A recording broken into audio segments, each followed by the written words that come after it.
Hey everybody, welcome to Rust Belt Startup. I'm your host, Ryan Miller, and this is a podcast that is full of long-form conversations with artists, entrepreneurs, educators, people that are living unconventional lives in unconventional locations, and now, Olympic medalists. So today on the podcast, I'm really excited to share this conversation I had with Olympic luger and bronze medalist Erin Hamlin, who got her start in luge on a whim at 12 years old and never looked back. Now, that whim turned into 4 Olympics, a 2009 world title, and the historic Sochi bronze. But medals are only half of what we talk about today. We'll dive into the discipline behind 80-mile-an-hour ice runs and just the amount of precision that you need to have to be successful in the sport.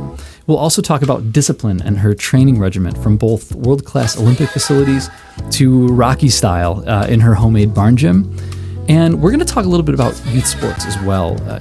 This idea of kids specializing in such an early age and why this kind of pay-to-play culture can be really problematic. And we're also going to talk about the moment that she knew it was time to step away into those next steps, being a mom, mentoring that next wave of sliders. So if you're chasing any big goal or figuring out what's next after you hit it, Erin's journey is going to be incredibly inspiring. So I want to thank her so much for sharing her time with me, and enjoy this conversation with Erin Hamlin. Thanks for coming to the studio and having a conversation here, Erin. So let's start right at the beginning. You grew up in Remsen, New York, and then first of all, answer a question that's been on my mind for this entire time that I've known you. Are you a luger, a lugist? What is the proper? It is Luger, as a matter of fact. People usually are like, I don't want to say it because it sounds like something else. But no, Luger is fine. Luger. Slider, Luger. A slider. I like that too. Okay. Hence the relationship that the U.S. team has with White Castle, because sliders, whatever. It was one of those brands tie-ins. Yeah, okay. Yeah. So you are a luger, an Olympic luger, and what I wanted to figure out is how does one even get into this? Because this is not something where it's not you were on sleds a lot as a kid. Like there's a point where you're like, I can try this. Can you just start at the beginning? How'd you do this? Yeah. So it's kind of one of those just came out of nowhere things. Mm-hmm. I had been into sports, not sports plural, really. I did gymnastics when I was a kid. So I had that kind of really decent foundation of discipline and athletics or whatever. But it wasn't something I was like, I'm going to pursue this and go all the way. Like I was awkward and too tall and weird.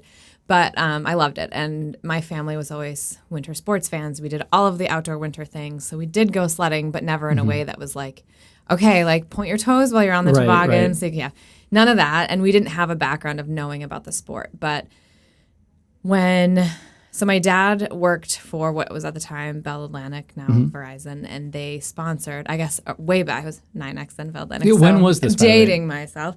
Early 90s. Okay. We had heard about I guess mid to late is when I actually tried out. So it was on the radar from him because he saw it in a newsletter from work that, we sponsor this team and they do a grassroots recruiting program and they go around the country and you can go to this clinic where they teach you about the sport. Okay. They put wheels on sleds, that whole 9 yards, and they did one in Syracuse. My brother was old enough at the time to do it, and that's cool, let's try it out. He went and tried it out, didn't go anywhere. Not really something that we dug into at the time. Then next year comes around, he sees the ad for it again. I was now old enough to try out, and so I was like, yeah, sure, why not? So I signed up for it. I had actually ended up going to Six Flags with one of my friends and tried to completely bail on the whole thing. I was like, I don't want to go. Wait, this is not in the winter. This is in the summer? This is in the summer. Okay. So they put wheels on sleds and travel around the whole country and do these wheeled clinics at parks, on city streets. They've done them a couple times here in Utica, right down Cornelia Street, which is actually a really good spot for it. Okay. Ironically enough. So I was trying to get out of it because I didn't want to leave early and all these things. I was hanging with friends, and I was 12 at the time. And my parents used it as a good parenting teaching moment and said, no, you signed up for it. You have to follow through and blah, blah. So I begrudgingly went and apparently showed enough potential. When they do these clinics now, fast forward, I now know, It's a recruiting. Yes. Yeah, okay. And they really look they're not expecting kids to show up with this innate ability to do luge. Obviously, if that happens, bonus. But really, it's the attitude, really basic body coordination, how they absorb the instruction given, and how they kind of act the whole time, and how they take the coaching and things. So sometimes it's very obvious who should never be invited to try, Sure. but if you're middle of the road, whatever. So I showed potential apparently and was invited to the next step, which is a more in-depth screening camp in Lake Placid where you got to stay at the Olympic Training Center. So that's when they start dangling that whole Olympic thing. And that's when they tell you, like, this is how we find kids for eventually someday. Like, my mom always likes to tell the story. They send you this pyramid kind of graphic, and it's like the bottom is all these kids that go to the wheel clinics, and then at the very top is the tiny triangle that's the Olympic team. And that's what they give to the parents? Is that where I think at some point there was an actual pyramid that was in the paperwork. Okay. Back then we got everything mailed to us. Sure. So I went to that next step, which was the screening camp, and got to try it on ice and actually learn a little bit more accurate of the sport, like actual driving a sled on ice as opposed to just kind of making laying it down a hill. And And then getting to experience a little bit more of what goes into training for the sport and, what, without it being super strenuous, like a day would be like. Sure. And learned about the actual start that you do in the sport. And so that's the next kind of weed out level. Then I made it through that and then got pulled into the development program. And that's where you start at like the bottom of like the junior development team. And then you eventually try and work your way up onto the junior national team. And now I think all the levels have kind of changed names throughout the years, but it's like the junior A, B, C team. And then same thing up to like graduating junior and then onto the senior levels. A lot of levels. Yeah, so every year it was the same thing. We start every level. It kind of training gets more intensive. Camps get longer. You have a couple more races per year, and then nationals are at the end of the season. Goes up. Exactly. Yeah. To eventually, when I made the junior national team. Once I graduated high school, I pretty much moved to Lake Placid. Not a bad place to be. It wasn't, but now, like, I'm so sad that I don't go up there more now because I lived up there all the time, but couldn't fully appreciate and experience everything that it's amazing for. I mean, in tiny bits, but we were training all the time, so I don't want to go on a hike after. Well, back up for a second because one of the things that so in all of this training, there's a point where so you do the sleds on pavement, and then you're kind of going to that next phase. I liken this to how sometimes my kids are like in youth sports now, like we're in this like crazy, and my wife and I are like, we're not doing the crazy ass travel stuff, right? Yeah. But is this similar where it's like they're you said they put the Olympic thing in your mind very early. Is that what happened? Kind of, but it's also it's kept very realistic. Okay. Like they're not, and I always feel a bit hypocritical when I get on the topic of youth sports because I am a very staunch believer in like multi-sport athletes. Like kids are like burnt out in the same sports. It's what's causing injuries. It's like, I mean, I'm not going to be able to spit out all these statistics and facts, but I bet they're out there. No, my wife and I have been listening to these podcasts and we're like, oh my God, this is getting crazy. And people will look at me and say, oh, but you specialized in a sport and like did all this. I'm like, but I also still competed in soccer and track in high school. My season, and they did a good job of this where like they were realistic at the age that you were at and the development level. Yes, we had, pretty high demand training requirements and like we had to show up to camps during the winter and the summer. But in between there, it was encouraged to do all of these other things because the value of that was always taught. And like we did, because we're a very niche sport where we can't just go out and do luge every day anywhere we are, we really had to embrace and find as high value as you can in cross training and all these other variety of things that can make you strong and capable in the sport you're actually going to be competing in. And I think gets lost because people are looking at that like end goal of my kid is going to get a D1 scholarship. Right. They probably aren't. Right. Like if we're going to really look at those stats, like you're better off just like, hey buddy, what do you love to do and what do you really have fun doing and what's going to give you that really valuable experience in team atmosphere and accountability and showing up and discipline. And the physical part of it, and right? moving. Yeah. Just get out and move and learning the value of that. Like that's what you should be like seeing as the best return on when your kids are doing youth sports. And that I think gets lost. And like, yes, at some point we had to, think like, okay, this is going to be a thing. Yeah, there's a level that where you have to make a decision. Yeah, right? But every single year we would get like the team evaluations would be every spring. Okay. And we would get, I think it was always a little obvious because I think the good news was always in a bigger envelope because it came with all the paperwork to sign off and waivers and everything. But every year we get like that. I'd know when the announcement was coming, and we'd get it in the mail because you couldn't look it up online. And my mom would sit me down, and before we even looked, she's like, "Do you still love this? Is it still what you want to do?" And that was always like the biggest thing. And that was what I wanted to ask you next. Is like, when did you like? It sounds weird to say, like, did you love it? Do you love it? And what was the point where you're like, man, I'm good at this and I love this? Or is it more like, I'm good at this? I think it was a little bit of both. And I think they kind of like, I don't know, built off of each other throughout my career. Or they reinforce one another. Yeah, exactly. Right? Yeah. And I think just my like innate personality and like characteristics of being a bit of a perfectionist, a little bit like very detail oriented, things like that. Not a like adrenaline junkie, not someone who sought out like crazy things, which a lot of people assume because I'm going 90 down the track of ice. That was totally not my personality. But when you first try it, it's not going 90 miles an hour. Sure. It's slow. It's, you learn the basics first, and then it's a lot of precision. The sport is so much precision. It's timed to the thousandth of a second, and it's over, a single run is over in 40 to 50 seconds. So there's so much that goes into it, and so many details that I think really played to my, like, not necessarily all my strengths, but like things that I was really, would get hooked on. Okay. The nuance of that, right? Yeah. What's the gap between like I know it varies, but like, a first and a fourth. I mean, it's like thousandths of a second, right? I mean, I've been in races where first to 10th is like a 10th of a second. That's crazy. Yeah. That's crazy. And that's how good everybody is, right? Yeah. And amazing. It's just how, like, literally people will say, like, by the blink of an eye, it's like less than that. And like, it could be like breathing wrong or like having your toe, like moving your foot wrong or having your toe just slightly not pointed right or like shrugging your shoulder in a bad time in a bad spot. Yeah, it's crazy. Yeah. Wow. Okay. So the stress level is what maybe not always love it. Sure. But there were definitely times where, like being at a track that I didn't always love, a rough week, not sliding great, crashing, the 8th week we've been on the road, there were those moments where I'm like, what am I doing? Like, I do not like this. Those times I did not like it. But that's going to happen. That's going to come. Those hard moments are going to come with anything.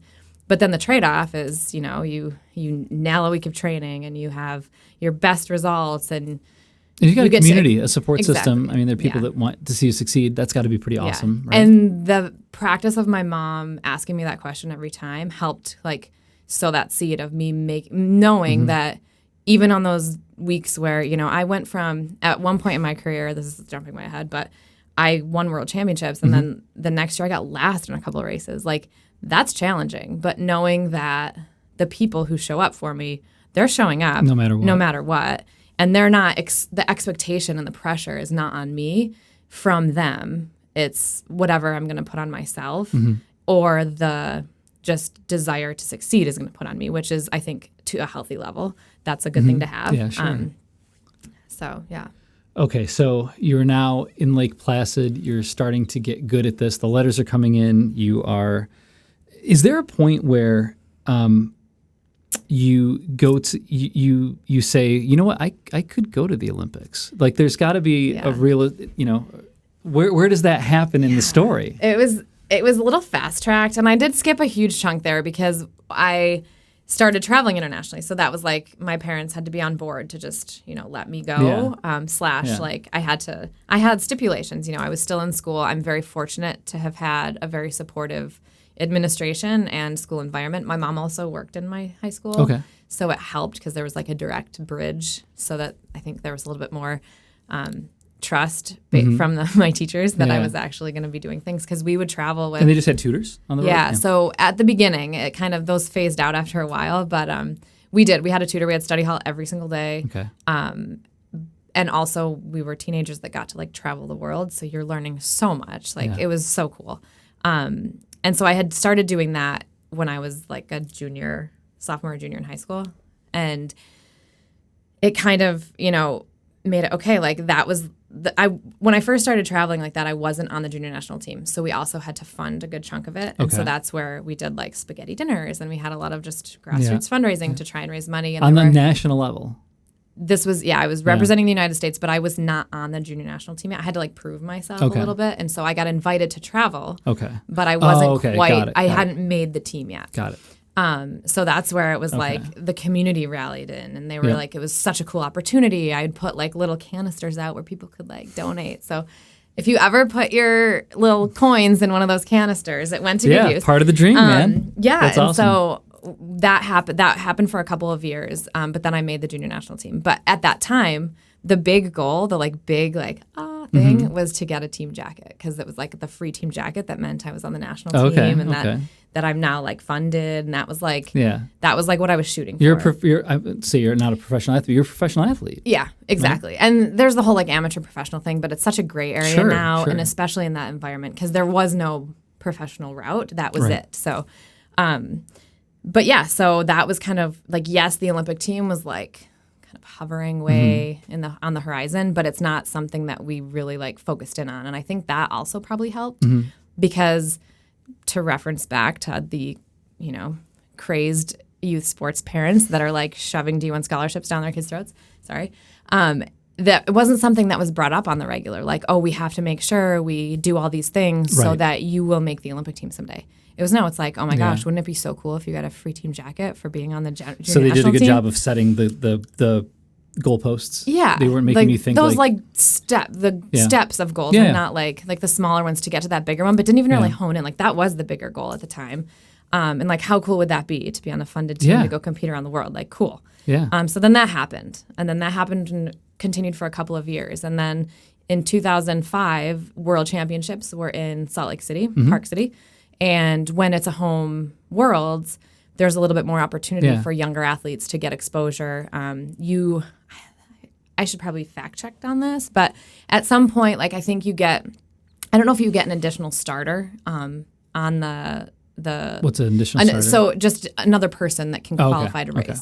I'm not sure if that's accurate. That could be wrong, but something along those lines. So there's also like you have to qualify to compete for like the U.S. You have to qualify to race in world championships, and if the roster's not filled out by people qualifying, which means they didn't have good enough results, there's open spots. So a lot of times they will open it up to younger athletes to race into spots. But you still have to qualify.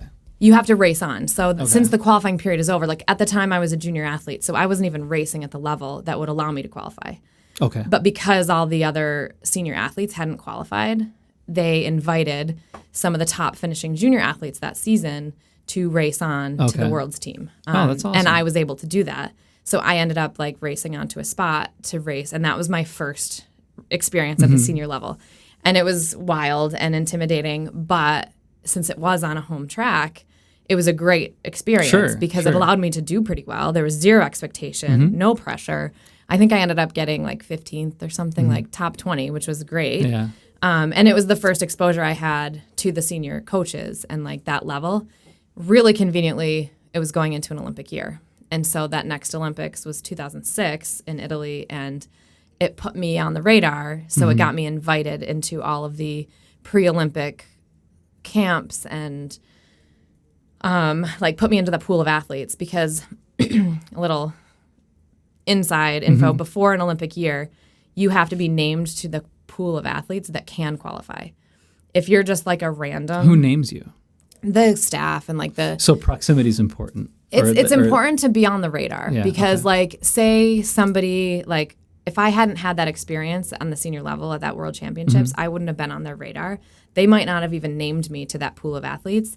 And no matter how many people I beat that next season, I couldn't have been on the Olympic team because I wasn't named to that pool of athletes. I think, I don't know, it goes through some selection process. Yeah. And so behind the scenes, like if you don't get into that pool of athletes, you're already like out. So you could be done with your like Olympic attempt, like almost a year out. So at that point, it was, the holy cow, like I got put into the pool of athletes that could go to the Olympics. Yeah. And then it's like, all of a sudden this got real. Oh, wow. Right? It's still a long shot. I was still like probably the 6th or 7th, or not even. But it's the most real it's ever been. Right? And only 3 get to go. And there were more than 3 athletes that were ahead of me that were very experienced, been on the road with the senior level for so long, competed in Salt Lake in 2002. Like, So it was definitely a long shot, but I was like, okay, cool. Like, this is fun. And I got invited eventually that fall. I made my way and I qualified for the World Cup team that fall. So I was still a junior, but I raced up. And so I was able to race the Senior World Cup Tour. Wow. Which it kind of got me, okay, from the pool of athletes, then now you are on the World Cup team.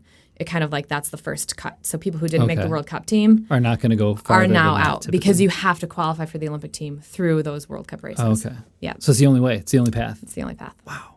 Okay. Crazy. So then it was like, whoa, like Yeah. now this is kind of a real thing, Yeah, but yeah. not real enough that anyone like started making plans or like looking into going to Italy. Especially when you're like, oh, it's a real thing. And by the way, 5,000th of a second might separate me from going Yeah. or not going. Yeah. That's crazy. It gets crazier. Yeah. Okay, how does it get crazier? So the last race, and historically this has happened now for most Olympic qualification periods, is that the last race has been in Lake Placid or Salt Lake City. Okay. So for some reason, they decide to like make the schedule, which the U.S. does not have pull really ever in creating the schedule. But the last couple of races before the cutoff for naming the Olympic team have been in the U.S., which is convenient for us. Sure. Really great for our team and our like big announcement for the Olympic team. So that year it was Lake Placid, which cool. That's one of my best tracks. It's a very challenging track that not a lot of other countries ever train on. So we have a good kind of home track advantage there. But so every luge race is 2 combined runs. So we do 1 run and then we do another. And after the first run, I needed one. Let me remember. So there's like combinations of results that can qualify you. So you either have to get X number of top 9s, X number of top whatever. But if you got an A qualification is just 1 top 5. Okay. As long as if everyone gets that, then you have to race off again. Okay. But at the point that we were going into that last race, nobody had qualified with an A tier, or maybe only one athlete had qualified. Like the number 1 woman at the time had qualified. But how do you it's based on a time? It's results. So we have like a series of races every season. So at this point, there were 5 or 6. We were 5 or 6 races in. So my results in those previous races, you have to like compile enough top 5 or enough top 6s, enough top 10s. Yeah. And at that point, I needed. I had run out of races to do like the top 2 top 9s and a top 11. Like I needed a top 5 in order to qualify. And there was one other athlete and myself who needed that. And after the first run, I was out of the top 5. I was not. So I either had to like make up ground or something in order to have any chance. Because the other person had been, she was in the top 5, so she was going to get a spot. And then after there was the one, and I'll never forget this as long as I live, because then I ended up having a very long career racing against her. But one of the very strong German athletes, but at the time was younger in their program, she ended up like fluke messing up on her second run, and she had been ahead of me, and she dropped behind me. So it moved me from like 6th to 5th. And that was it. And it gave me that top 5. And just like that, like I had come down after my second run, like I was 6th. And I was like, it's over, okay. Right? Like it was. In my mind, I was like, like, the only way is if the other person who's ahead of me like crashes, or we're all racing off. Yeah. And then who knows what can happen. Yeah. And so I was like, obviously, like, oh shoot, but also like, well, that was a good experience. Yeah, it got like that close, and then, right? But it's one of those things, like it's not over till it's over. Yeah. And then she came down and messed up and gave me a spot back, and I can attribute that first Olympic Games to her to this day. That is crazy. Yeah. That and is so crazy. Whatever time gap it was, I should look it up because that would be interesting to know. I moved ahead of her. I don't know what the gap was. I was looking at some of the stuff online in preparing, but yeah, I don't know what the gap was. I didn't know that story. That's awesome. Yeah, so that's how I got onto my first Olympic team. That's amazing. Which I had a good season, so it's not like I only got it because somebody messed up, but that was like the final. But to your point, notch. It's like the opposite can happen, where it's like you may in aggregate be the best slider in the world, right? And then you might just have a couple of bad runs. Yeah. That's crazy. At the wrong time. I guess that's how the Olympics work, right? I mean, that's how it works. Yep. That's really crazy. Can we?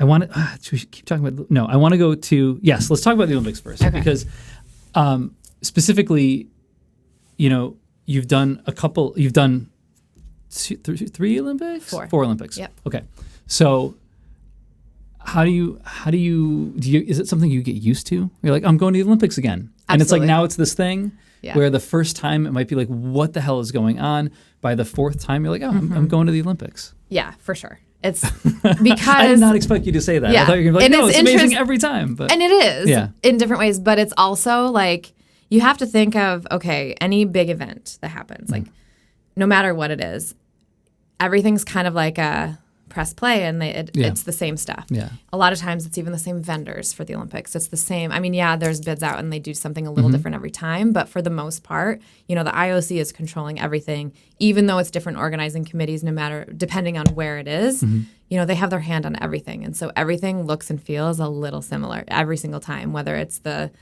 lodging or the things they use to corral people, like everything kind of feels and looks. Yes. And the way things happen, like, they're not going to reinvent the wheel every time. So right down to like the team processing where you go to get like all your team gear, which is super fun and one of the best parts of the Olympics because it's all this cool free swag that you get.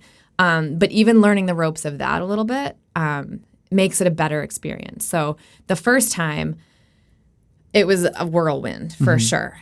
Couple that with it being an Olympics that was a little bit, not greatly run / wasn't prepared. Stuff was a little sloppy. Right. It was an amazing experience because I didn't have anything to compare it to. And it was my first time and it was exciting and it was great.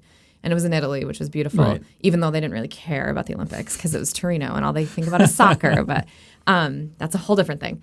But it's like, every single one, like, so then the next time I knew what to expect in certain instances. And for us, the race is different at the Olympics. Instead of a 2-run race, it's a 4-run race over 2 days. So you have to get used to different security that you have to manage. You're going to the track for training and racing at a much different time schedule than you normally would. Like, we have to leave way earlier. You spend way more time at the track. So there's like everything down to like, okay, how can I best have my bag packed with snacks and like little things like that.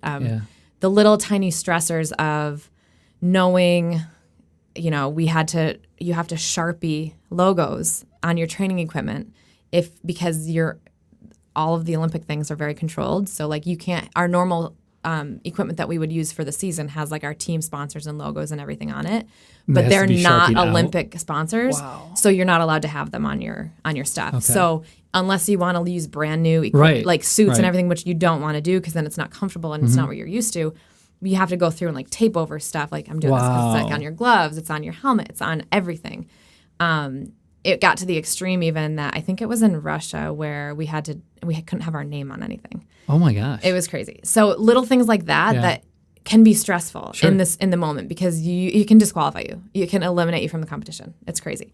So little things like that, you just kind of expect. You learn to expect, and you learn to like do it ahead of time so that you don't have to think about it when you're there. Wow. So in that sense, like it does kind of get easier, and you kind of just are more comfortable with it. Sure. And so it's like, oh yeah, I like this old thing. Here we go. just the Olympics. And there's the whole like glorified thing of the Olympics. You get way more attention. You have way more media interviews. You have to go do this like official media day stuff. Like, do you like that part of it? Yeah, it's fun. It's exciting, and when you have really cool interactions with people and you get to like meet different people, it's exciting. And you have to remember it's like the one way that anybody that's followed your career back home, like obviously as the age of social media and everything grew, it's a little bit easier to share your story. But when I first started going to the Olympics, that was very controlled. We weren't allowed to share anything when social media became a thing. It was there was a blackout period because Olympic sponsors and media owned everything Olympics. So we couldn't be the ones, even though it was our story and our experience, we couldn't be the ones to share it. Because we were going to sell it. Because heaven forbid, Hey, I had oh my God, I'm going to screw this up. Was it American Airlines or United Airlines? United. I have a Erin Hamlin action figure from United Airlines still. So yeah. My son now has commandeered the one in our household, which is funny. It was really cool though. Yeah, that was exciting. Yeah. How does it feel to medal? Obviously, I know how it feels to medal, but you don't know how it feels to medal, right? Like, oh, it's got to be great. But like, is it like having it's just like, how do you even explain it to someone? There's a before and there's an after that, right? Now you are medalist Erin Hamlin, right? Yeah. I think a lot of what goes into that is where it happens in your career. I know some people who they've medaled earlier on, and I'm sure that feels very different than someone who has slid for 20 years and finally got an Olympic medal. Or, I mean, mine was definitely on the latter end of my career. Yeah. And there were a lot of ups and downs before then. So I think it depends. Like if you're just on this trajectory and then you're going up, up, up, up, up, and you medal, it's like, well, yeah. Of course. Of course that happened. Which I think, like looking back at my career, I had been on that up and up towards Vancouver, towards that 2010 Olympics, and then that all did not happen. And then that's where things went back down, and then you had to kind of have that build up. But that made going into that race at that Olympics where I did medal, I was in this state of like, well, kind of like what we just talked about, like, oh, here we are, another Olympics. I've bombed one. And I did okay at one, but I had zero expectation on me the first time. A lot of expectation on me the second time. Here I am again, so what's the worst that could happen, really? And leading up to that, I had just kind of started consistently being in the top 10. So the mindset was like, okay, like I got a shot. I have a shot because I've showed that I'm competitive before. I have consistency, and that's one of the biggest things. I didn't love the track. I struggled to like really... Rhythm and like flow is really important in luge, and like really kind of being smooth and all of that. And so if you don't jive with the track, it's really challenging to feel confident in your ability to like show up and be your best. And you just have to memorize what's happening, right? I mean, at the end of the day. Yeah. Okay. And so with new tracks for Olympic Games, because the last handful they've built new tracks for, you have such a limited amount of time to learn them. Like there are certain tracks in the world like you could put me at the top of right now, and I could get down fine because I've been on them so much. But the newer ones, it was a different story because there's only so much time you can actually slide. But going into that race, it was one of those things where I remember because it was a challenge for me to really feel comfortable on the track, and I struggled like figuring it out, and I had gotten down it pretty much any way you could, some good, some bad, some in between. I kind of was in this mindset like, well, I've done this just about every way I can, so I kind of know how to get myself out of trouble. I've kind of done like the plan A, B, C, and D, so really I'm going to make it down. Right. It's just a matter of how fast. Yeah. And so it was a little bit of a settling mindset of like, well, I can do this. And, you know, I've been here and had everything gone perfect and not like before then, and it didn't work out. I've kind of been winging it and it was okay. So let's see what happens. And it was like my least nerve-filled moments. I think I wasn't nervous at all. It was just kind of like, all right, let's see how this plays out. And then as the day and then as the 2 days went on, it was kind of like, holy cow, like it didn't seem real, I think, which is kind of a good thing. It was just kind of like, okay, well, we'll see when this is going to like poof and like come back to reality. And then because it is over 4 runs and that you can tend to accumulate a decent lead before, like after 4 runs, even though we are timed to such a small margin. By going into the 4th run, I knew like I just have to make it down. Like if I make it down clean-ish, pretty clean, I'll be fine. And so, and at this point, it was like, okay, because it had never happened. Like an American woman had never medaled in luge. An American singles athlete, man or woman, had never medaled in luge. So up to this point, it was always, is this going to be the year? Like, are we finally going to do that? And you're kind of sick of hearing that. It's like, you don't think we're trying? Like, this is like what we're here to do. Like, we get it. And so it was one of those things, like, at that point, it was almost like a weight off my, not my shoulders, because it's not like I felt like all the pressure on me all the time. Like, that wasn't a thing. Yeah. But there was definitely, especially after, like, being world champion and, like, oh, wow, no one's ever done that before. Like, are you going to be the one to do the next thing that no one's ever done before? So to be able to, like... Yeah, to keep, the expectation now is to just keep breaking through. Yes, exactly. Yeah. And so...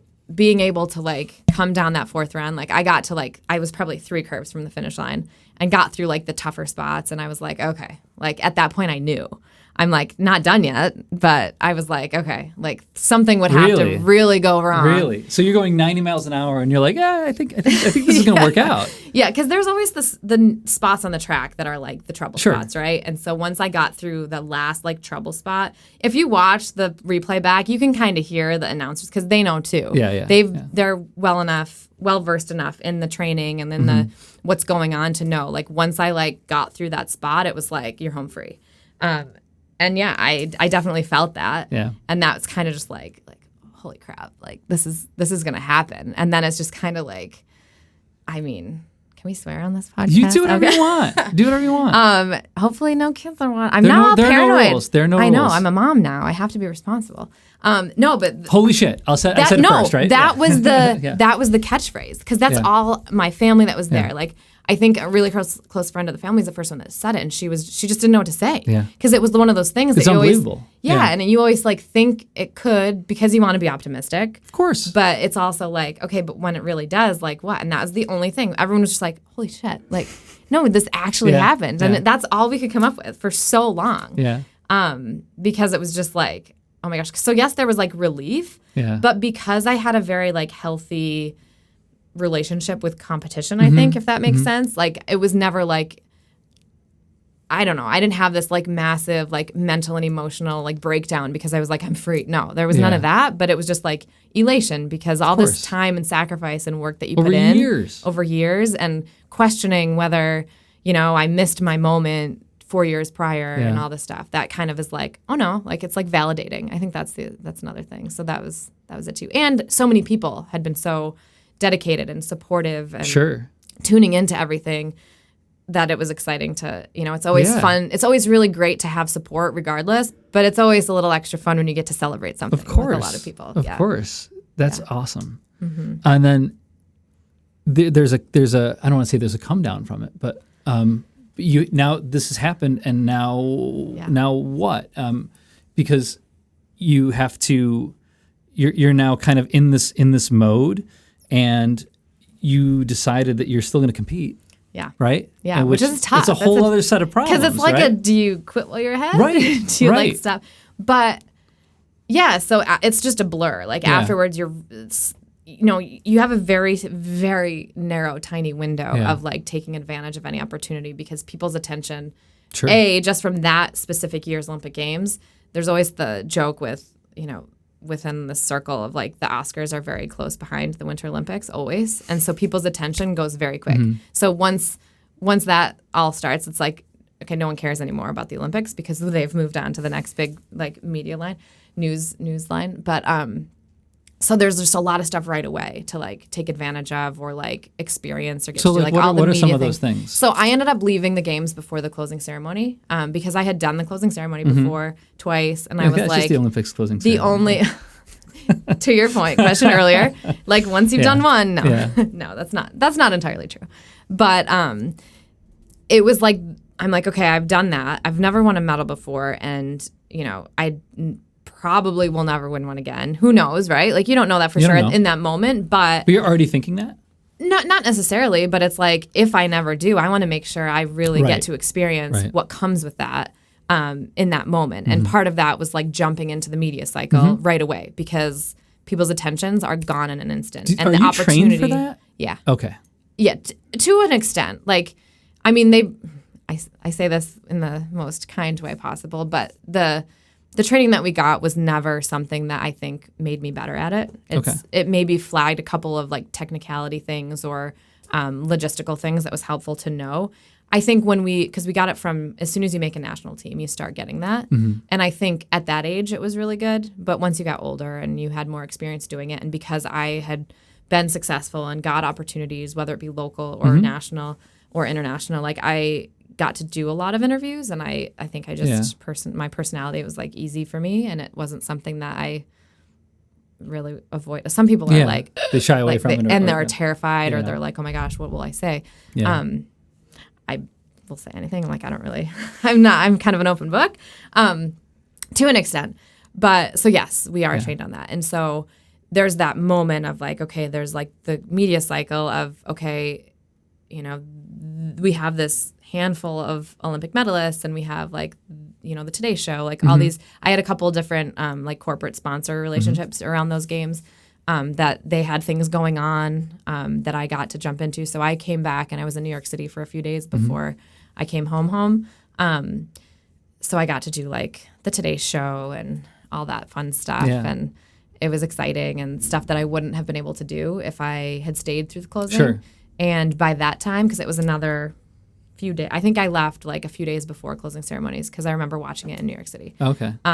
But if I had stayed by that time, all these other athletes that had gone home too, they have all like gone through that cycle, and no one else really. They're like, okay, yeah, we've had enough of you Olympians. Yeah, the Oscars are coming. We don't care about you anymore. Yeah, right. Where's Tom now? Cruise? All the Oscar winners are out, and everyone wants to talk to them. So it was one of those things where like you just have to kind of take advantage of the moment. And so I did that, and then came home, and then there was that whole round of being in demand for things and wanting like the interview cycle and all of that. And so in my mind, I was ready to like, okay, I'm just gonna like take a pause and really lean into all of that, really take advantage and have that experience and see what happened. And normally I would have jumped right back into training like in April, been in Lake Placid full time and everything. But I was like, I'm going to stay home. I'm going to train from here for a while and just kind of like not go crazy. And I'm not going to look at next season as like, oh, this has to be my best season ever. I'm like, I know I'm not going to train the same as I have in the past. We'll see what happens,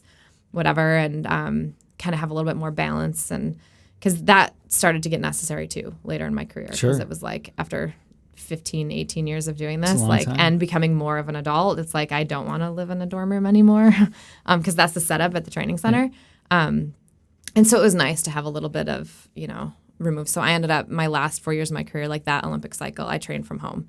I would go, I'm close enough to Lake Placid. I was able to do that. And so I would go up for all the required times and camps and to get on ice in the start facility and things like that. But it kind of made that switch from just that real blindered, in a tunnel vision of only training all the time. I can't, do anything else to, no, okay, let's like have some balance. Let's train smarter, not harder. Let's, quality over quantity. 30 wasn't the same as it was at 18. So I had to be conscious of that as well. And so that's really where my mind went. And then it was kind of at that point, I wasn't committing to another 4 years. It was kind of like let's see how it goes kind of thing. And then it kind of went really well. And I'm like, I should have tried this a long time ago. So yeah, it was kind of that. I wanted to talk about training because I think the first time I had met you, I was working on a film or a commercial shoot, and we were at the farm or the house, right? And there's the big barn. And you called it the cave? No, I don't. I was just kind of joking, but it's just the barn, right? Yeah. And that's where you were training for the Olympics, and it struck me as very Rocky Balboa, where it's like the training montage, where you're in a barn. It's not a state of the art facility, but you built a really a setup that works for you. And so, what I was trying to think about in preparation for our conversation is. Talk to me about like just the mental conditioning where, we see this even just from like work from home culture. Like you got to get up and got to do the thing. And how do you get into that mindset, and how do you stay in that mindset? Do you still have that mindset where it's like, I don't feel good, or now you've got kids, like, oh, there's all this stuff happening. I got to get up and do the thing. It is so hard for so many people, myself included. How do you start forming those practices or habits? I'll go into the athlete world of it. Yeah, and sure. I think because I started the sport when I was 12, I started competing internationally when I was 15. So you're just like thrown into that in a way. And I think like it was part of my makeup in there somewhere. So this just kind of like gave it an outlet. Okay. So a lot of people ask me, like, what's the difference between the person who makes it pretty far in sport to the person who like makes it elite? And I think some of it's just having that, right? Like someone who can just fully commit and show up really, and like no matter what, no matter how good or how bad or how hard or how painful or how not enjoyable, like you're just gonna do it because in order to get from A to B, this is what you have to do, and that's just. Okay. And that's the thing in your mind. It's like to get here where I want to go, this is what I have to do. Yeah. And all the people who are going to keep me from getting there by way of beating me or all by taking that spot on the podium. They're doing this. Yeah. Whether they are or not. Right. In my mind, they're all doing it, and they're doing it twice as much and twice as well as I am. Yeah. So I am always going to show up. And I think because I started. And part of it was like that's what we were kind of molded into doing, because when I started being in Lake Placid for weeks at a time, when I was still in high school, I would spend my whole summer in Lake Placid. And we would just have training, and we'd have a schedule like until I was Yeah, you were honest. Older, there were people literally, that there was a schedule hung on the wall, and show up at 7 a.m. we had this, at 7:30 we had this, at 8 a.m. So it was a very regimented, very scheduled thing that you just had to show up. You were penalized if you were late, and that's right from the start. When I was a preteen and teenager, when you were penalized, if you were late, you had to do extra laps. If you were late, you had to. Okay. You didn't get to go, and that was like the worst, like, because then it would look bad on you. Sure. So the coaches who are going to make the selections, the downstream effects they're are like, pretty oh, this big. kid's late all the time. We don't want them on the team. We don't want that extra burden. Got it. One of my teammates got left in a hotel in Sigulda, Latvia before because they missed the bus to the airport. You got to show up and you got to be accountable because no one's going to babysit you. No one's. Yeah. You have to show up, and that's, I think, one of the biggest things. And you're taught that. And you run an extra 5 laps early on. That's just to ingrain that, right? Sure. That muscle memory and getting in you. Like, you don't want to be late. I'm late all the time, ironically, but not to that stuff. But like, I think that just doing it over and over and over again, and that's just all I was doing, and that was just life. And being an elite athlete's a very selfish thing, in the best way possible. So that's all I had to worry about. I had to worry about how I was treating my body, what I was doing to prepare. How I was recovering, what I was doing, and that's all like self-centered and self-focused, because that's what I needed to do, because I was my career. That's what I was doing. This is going to sound like a cop-out, but that's really refreshing to hear, only because it's like, to hear you say, that's all I had to do, where it's like, oh, thank God. Like, it's a whole different thing where it's like, oh, but you didn't have to. You weren't holding a full-time job. That was your job, right? You weren't necessarily caring for young children at the time. Like, you had to focus on all of that. It's like, that's me just subliminally giving myself a little bit of grace. I'm like, oh my God, I suck at this. Give yourself all the grace, because that was way easier than being a parent. So you can just every parent can take that as it was. I mean, people will argue it, and maybe or in the moment, it doesn't feel like that. Like, it feels like it's really hard some days. And I think back and I'm like, what was I doing that made me feel so busy? But in that moment, that is, you're putting all these things on your plate, and that's what you feel like is as much as you can fit. It's like, haha, no. Just wait. Yeah, exactly. The barn, talk to me about the barn, Jim, because like I alluded, it was very Rocky Balboa-ish. I read online that, was it a cousin that bolted in a start block for you in the barn? Can you tell us about that, and how I think about elite athletes, to use the Rocky analogy. What the hell was it? Rocky 3, or the Russian dude, right? Like, state of the art stuff, and you're here in the barn lifting weights, working with the things that you had access to. Talk about like that setup and why or why not. To a certain extent, like, equipment doesn't. I don't say equipment doesn't matter, but you know what I mean. Yeah, for sure. And I had both worlds, right? I spent the first 15 years of my career in the Olympic Training Center in either Lake Placid, Chula Vista, California, or I never really trained in Colorado Springs, but I could have if I felt like I wanted to. And that's where you have state-of-the-art stuff. We had all the bells and whistles, all the fun, fancy things. And the trainers. And the trainer, our coaches, our strength and conditioning. We had sports med, which is the one thing I missed the most. We had all of that at our fingertips, like anything we could need. And so I had that for so long. But like I said earlier, after I won my medal and after I decided, like, okay, like at this point in my career, I need a little bit more balance, because, when you're living that way, everything all the time, it's all training, you're in the bubble. Like, I held part-time jobs at different times. So I was like out and about, and I was going to school as well. And so there were other things. But at any time, if there was a question of, is this getting in the way? It was like a no-brainer, like, okay, that's getting dropped. This is my priority. Everything else is a back burner. And I knew, like, just mentally and, like, thinking long-term of, okay, I know I'm not going to do this forever. I want to make sure I do what I can before I just, like, rip the Band-Aid off and I'm, like, just out there, like, I wanted to make sure I, like, dabbled or like had a little bit more balance, or started to like weave in other things in life and things like that. And so that's when I decided to train from home. Yeah. And part of that meant finding ways that I could. And, I was connected with some people here. Ryan Monaco at SPI was really great. And he was like, anything you need, like, come on over, we'll hook you up and we'll help you train. So I was able to start having at least that to supplement what I just knew how to do on my own, and like the facilities that I had on my own. But to have something like to get up in every day and like have to like drive 30 minutes to like Right. go to training. It was a lot different than walking down to the gym in the training center. So to your point, to be able to make it easy to show up every day and do everything, I tried to like get creative. And at this point, the whole quality over quantity thing, I knew the things that would give me the most return on whatever I was doing, and the things in my career that or like in my game, I guess you could say, that needed the most work. Like I knew what I needed to do for those. And so I just figured out how to do that at home. My family doesn't have a functioning farm. We have horses and a lot of things stored. Classic Volkswagen vehicles more than animals, sure. but the space was there, and so I'm like, all right, well, let me just. And I had started doing a few things there, like over the years. Like I'd be home for Christmas and need to do some sort of workout, and so I would, or just if I had to go home for the weekend or something. So over the years, I had like compiled a couple of things to work out with, but then it was like, okay, if I'm gonna be here, I'm gonna need like a Some real dedicated stuff. space Yeah. and like fill it with a couple things that I'm really gonna need. And so it just kind of took shape. And yeah, it was fun. It was kind of nice to like be home.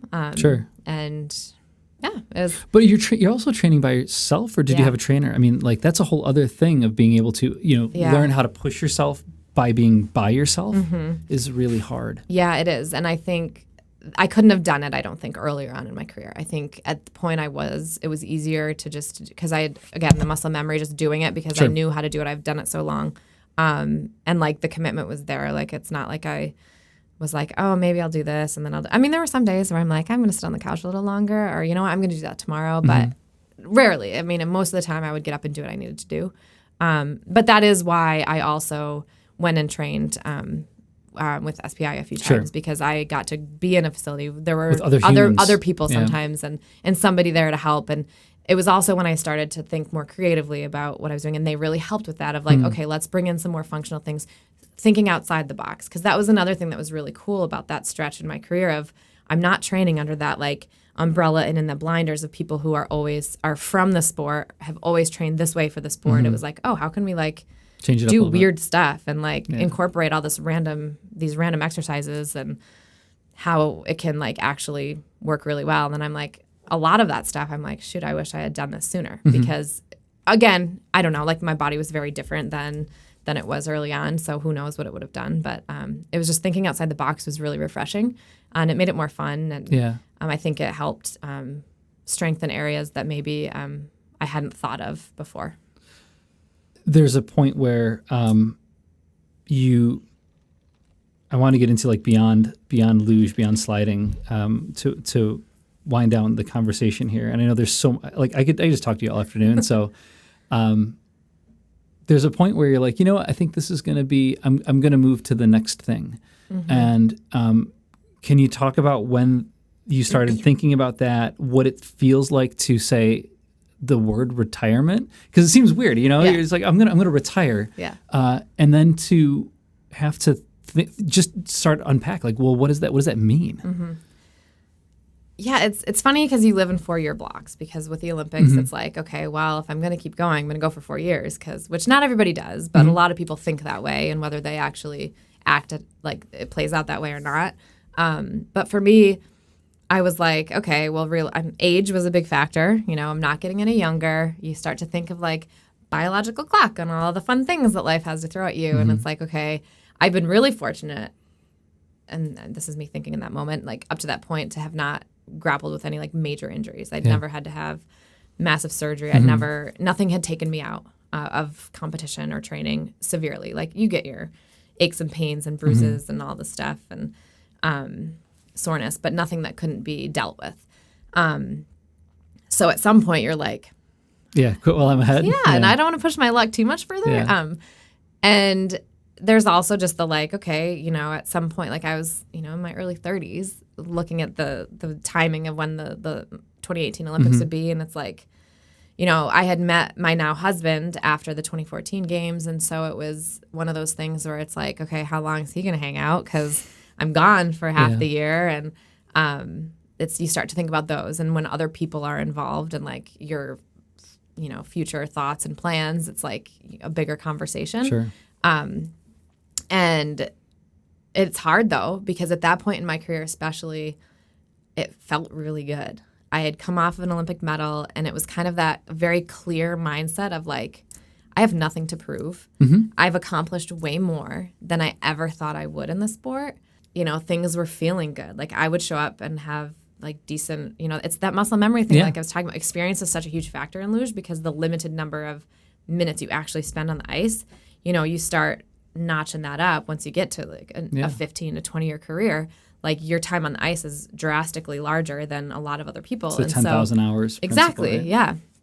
And so at that point, it's like, man, like so much less stress stress in different ways, but so much less competition and sliding stress, which is like I'm able to just really have fun and really enjoy it. And like racing was really fun.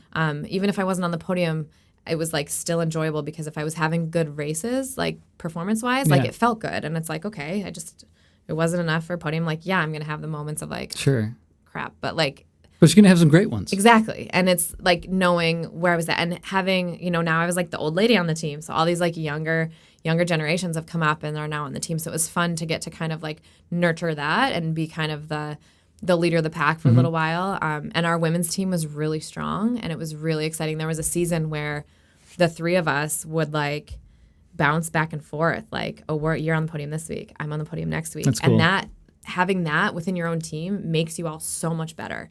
And I was like, gosh, this is what you yearn for your whole career. Like, why am I going to walk away now? So you're like, do I want to? Like, do I not? But then it's like, I've also seen athletes stick around too long. Yeah. And then it starts to be kind of painful to watch. And it's like you start to do really badly and then you start to come up with excuses and, you know, you blame other things. And it's like, I don't necessarily know that would have happened, but I didn't necessarily want to chance that. I don't want to like overstay my welcome in a way. And yeah, I felt like I had, you know, given a lot and I was excited for what was next and opportunities that could happen. And by the time we got into like that pre-Olympic year, I'd gotten engaged. And so it was like an exciting time, right? Like all these new life things were going to happen and that was exciting. And I was like thankful that I was able to kind of have that foresight in my career to like, okay, I finished a degree. I was able to balance life at home and like give myself a little bit of a break as far as like not just training constantly every day, all day and on your terms, different things. Exactly. Like, and that was the other thing. Thank you. That was like one of the biggest things that I was like, nothing's forcing me to do this. I'm choosing this on my terms because I am ready-ish, as ready as you can be. And I'm like, that's pretty fortunate because so many times you see athletes get injured, and politics get involved, right? And then they're just done. And they have this like, they don't have closure. They don't have this like, they feel like it was ripped away. And I wasn't going to have that. And so I was like, cool, like feels like it's a good time. Who's the first person you told? That I was going to be really done? Yeah. I'd like to say it was probably my now husband, but probably my roommate at the time, who was like one of my best friends. So, because, you know, they're also like, are you done? It's like you're kind of ending that relationship, right? So, I don't know. Because the other thing is like the practical, logistical side of it. Like when I say I'm done, health insurance is gone. All the sponsor stuff is gone. Like everything, all of a sudden, oh, you're done? You're no longer on the team? Like that's like where it goes. Never would have thought about that. Oh my gosh. Which I did learn after, like it fills out the year. But then it's like you still have to figure out what's next. And so it's all those things. So it's like you kind of like, okay, I'm not going to say for sure yet because then I can like, even if I know, don't announce it officially because then you can at least get your ducks in a row and like figure out the real world. Oh my things. gosh, never thought about that. Yeah. Yep. Can you talk about your latest challenge or your latest pivot? I mean, you know, you're, and I don't know, you don't have to go into like family, but you know, you're a mom. You've now transitioned. You were doing media for a while. Do you want to go when you were the last Olympic? Did you like that? Yeah, it's a blast. That sounds like a ton of fun. Do you want to go back and keep doing that? Yeah, I would love to. Yeah, there's not a lot of TV broadcast opportunities for Luge, unfortunately. If anyone would like to do them, I will announce for you now. But no, it was really cool. I was able to jump in and do a lot of the World Cup races. Every year, every year NBC would run a package of different winter sports, and usually they'd televise a few races. And so I got pulled in to do some of those, which was a blast. The production company they use is right out of Saratoga, and cool. It was easy. I could just go and do it, and it was awesome. It was fun. And then when it another Olympics rolled around after I retired. I actually, backpedaling to 2018 at the Olympics, I don't even remember how my name got thrown out there to do this, but they needed somebody to help with the Olympic broadcast for bobsled just bobsled. Really? I've driven a bobsled once in my life. Well, 2 runs, but like one day. But it's the same track, and the driving in luge is way more detailed and technical than bobsled. So like I can see what's going on. Sure. Like I could coach, and a lot of really successful luge athletes have gone on to be Bobsled coaches mediocre or luge athletes. just sliding sport. Luge is like the top because you need the most skill and experience, and then bobsled you can get in a little bit later. Okay. There's a little less technicality, but then skeleton is the least amount of technicality and more of just like barreling down the track a little bit. But yeah, they needed somebody to jump in. I think somebody got sick maybe. Oh, or I don't know cool. what happened. Yeah. And I was like, I'm not doing anything. Sure. Like, why not? When was that? It was in Pyeongchang. Okay. And so I said, sure. And I did it. And I don't know if I think that experience made me a little bit more appealing. But then it was cold. Like it was just put the earpiece in and go, right? Yeah. That's awesome. Yeah. So that was fun. And I'm with like the play-by-play person. Sure. So I'm like the expert analyst, and then there's a play-by-play, which is possibly one of the most underrated roles that exists because man, is that challenging. I bet. Seeing that in the behind the scenes, like it is such a skill and it's so much, but so props to anybody who does that. It was really fun. And so then when the Olympics rolled around again and I was now retired and I had done a lot of the races in between, it was kind of like a all but natural, like, hey, if I'm available, like, would you want to do this? Also, it was COVID, and so that was an entirely different thing. And so that Olympics was the one that was like, what's this going to look like? Because it was Beijing. Yep. And so I ended up not the traditional way of doing this role, just, camped out in Stamford for 2 weeks. That's crazy. Yeah, and did it all from Connecticut. Is that something you think you want to pursue more of? And I know like there's the supply and demand curve, exactly. right? But if you can do luge commentary and bobsled commentary, I mean, I would love to. I would love to learn how to actually like, okay, there's definitely a skill set to it, and like how to apply it to other things that I'm not the expert analyst in, right? Like how to just learn enough that because the people that come on and call a lot of stuff, and I've seen other athletes do it for other sports too. That would be really cool. If Tom Brady can do it, you can do it. Come on. I know, Tom Brady. So yeah, it's definitely something that I enjoy, and it's exciting, and it kind of gives you that like a little bit of an adrenaline rush. It is, I will say, because doing it from like a national broadcast like position, like you have to be very unbiased, and having people still competing who I'm very close to was very hard because you have to be completely unbiased and like your emotions can't take over. And so there were a lot of times where I was like caught myself or like muted my mic because I couldn't. Seriously? Well, yeah, because one of my roommate and one of my closest friends, her now husband medaled in Beijing. And it was like such a long time coming, and he had done so well. And so it was just like one of those like moments, like just hold on for one more run, like type of thing. Yeah. And so it was like I was super exciting. Like you want to bring emotion to it, but you can't make it a little over the top. But then that was a crazy race too, because a lot of favorites crashed and like not completely being like, oh my God, like having to like rein it in a little bit. That's funny. I would have thought that that's what folks would want, but it is. But there's probably a balance. Yeah. And especially when I know these people so well. So like some things that may not be as obvious, it's like sharing my perspective and inside view is what's valuable and what helps. But you have to make sure you do it the right way and in a tasteful way, and not have it like can't swear on that one. So you have to really control yourself. But no, it was a lot of fun, and I do hope to do it again. And the person that does the other, like the play-by-play or has for the last handful of games, he's the one that called my medal-winning one. Oh, cool. So it's kind of full circle. Like I like called the Olympics with him, and he's been there for like some of my biggest moments in my career, calling that like live, like in that moment. So it was exciting. That's cool to work with him. That's really cool. Yeah.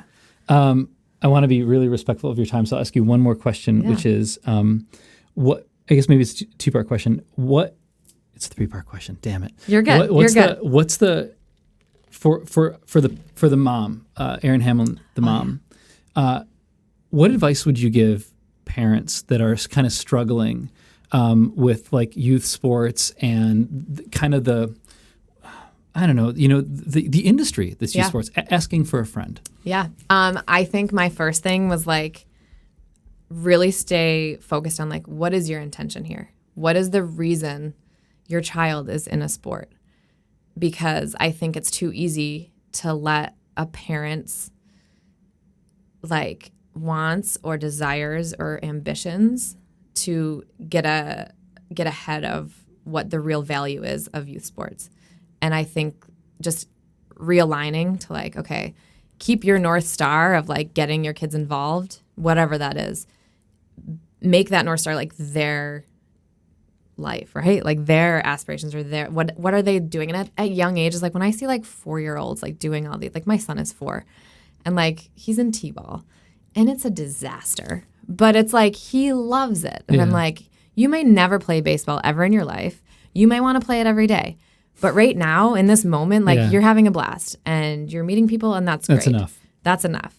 But I'm not signing him up for baseball camps all summer. I'm not putting him in the, let's, find what travel team you'll be ready for next year. Like, no, like he might not want anything to do with, like, he liked strawberries last week. He doesn't this week. Like, he might not want anything to do with baseball next year. Right. You can't just assume that your kid, because they're enjoying something in the moment, like, they could grow out of it. They could change. And I think just realigning to, like, hey, do you still like doing this? Like, my mom did that with me every step of the way. And it was like, at any point, if I had said no, like... She would have said, okay. Yeah. She's like, okay, cool. Awesome. What's next? Like, what do you want for dinner? Like, that would have been it. Like, yeah. And no big like, deal. and they had invested a lot into it at that point. So I think that's a big thing. And really just focus on like, let them have fun. And yes, and if they do, they're going to take so much more out of it. Like at some point, could there be a conversation of like, this could have its benefits? Sure. But let it happen. Don't force it. Don't assume it's going to happen because then you'll ruin it and they'll burn out. So the complete opposite part of that question is if someone wants to get their kid into sliding, like what if you want to dedicate your life to a sport, dedicate your life to a sport like luge, where do people find more information or where do they start? How can I roll down Cornelia Street? Yeah. So I'll try and get them to come back to Utica. We'll see. But they do a wheel clinic. It's called the White Castle Slider Search. Okay. Very, very fun. And they travel around every year to different cities. They've tried over the years to like pinpoint where they get really good reception. I mean, back in the day, they used to be ambitious. They like went to Hawaii once. They go all over, like down south. But generally, for like the sustainability of these kids' careers, there's some like markets. And realistically, like from that initial level, it's like traveling to either Park City to slide on ice or Lake Placid. So like, let's look in those geographies, right? So yeah, it's usaluge.org, or is it .org still? I think so. We'll look it up. Yeah, it'll be there. But yeah, they announce usually every year what cities they're going to go to. I know they usually do a couple in Massachusetts. There's some definitely up in Lake Placid. You can also just go to Lake Placid and like go to their headquarters. Okay. They have a really state-of-the-art, brand new, awesome, never was there when I competed. They had a ramp, but it wasn't as nice as it is now. Facility that you can go. You can even just ride down it. Like you can go and just take a ride, and you can go to the track and check it out at Mount Van Hovenberg. So if you go, like ask questions there. Because it's such a small niche sport, like if you show a shred of interest, someone will talk to you. Someone will get you to the right person, and someone will, get you down that path. So it's exciting and it's fun. And the last question is, and the answer to this might be like nowhere, is if someone wants to connect with you or learn more about what you're doing, is there a place? What's the best way to do that? And if the answer is nowhere, don't connect with me, that is a valid answer. No, I think the best would probably be like, honestly, like just email. I mean, I have tried to like balance social media a little bit just because of the mental load of life and the horrible dopamine things that it does to you. So I've tried to have a bit more of a healthy relationship with social media, but I'm kind of starting to dive back in a bit. So either on probably I don't do the TikTok things and everything. I'm a little old school in that regard, but my husband does all that, so he keeps me up to date with all the newest and greatest. But I'm on Instagram. Just search, I don't post a lot, but I'm on there. Erin Hamlin. All right, it's me. I cannot thank you enough for sitting down. This was a blast. Thank you for doing this. This is great. It was great to get the whole story. Thank you. Yeah, absolutely. Thank you for having me. Man.